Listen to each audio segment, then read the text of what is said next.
আমি আসলে লয়ার, আর সবথেকে বড় পরিচয় হচ্ছে আমি মা। এখন আমি আমার মাতৃত্বটাকেই বেশি ফিল করছি আর কি, ওইটা নিয়ে বেশি সময় দিচ্ছি। এটা খুবই সুন্দর, খুবই সুন্দর। মা ফিলিংসটা আসলে খুবই সুন্দর।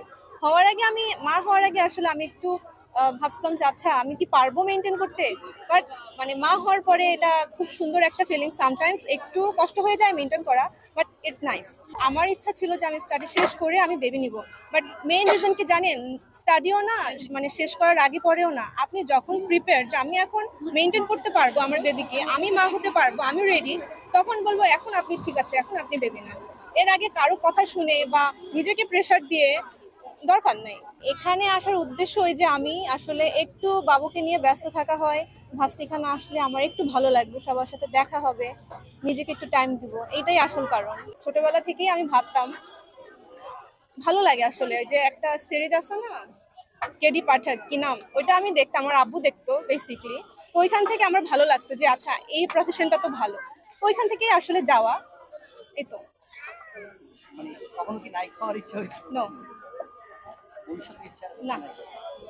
মানে এখানে অনেক বিশেষ করে একটু নারীদের ক্ষেত্রে যে একটু আমি সামনে নিজেকে প্রেজেন্ট করবো বা একটু সাধারণ থাকবো, সবাই আমাকে দেখবে, এই জিনিসগুলো বা একটু সুন্দর বলে এই জিনিসগুলো কাজ করে কিনা ভিতরে? নেভার নেভার, কখনোই না, আমার ইচ্ছাও নাই।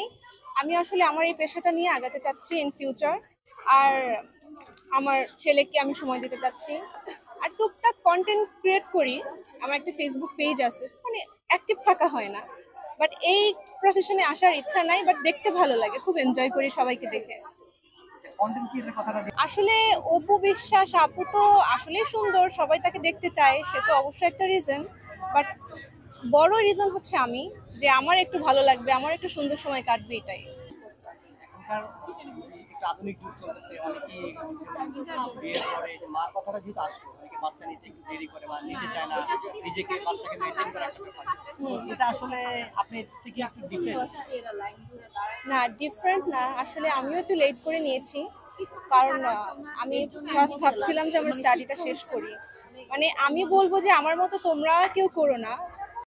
অভিজ্ঞতা, তো সেই ক্ষেত্রে আমি অর্গানাইজারকে সাংবাদিক বন্ধুদের সামনেই অনুরোধ করব যে আপনি এই টাকার বিনিময়ে রেজিস্ট্রেশন এটাকে অবশ্যই এখনই বাতিল করুন, অবশ্যই বাতিল করুন। ওকে ফাইন, যেহেতু ভাই আপনি বলেছেন registration is free for all.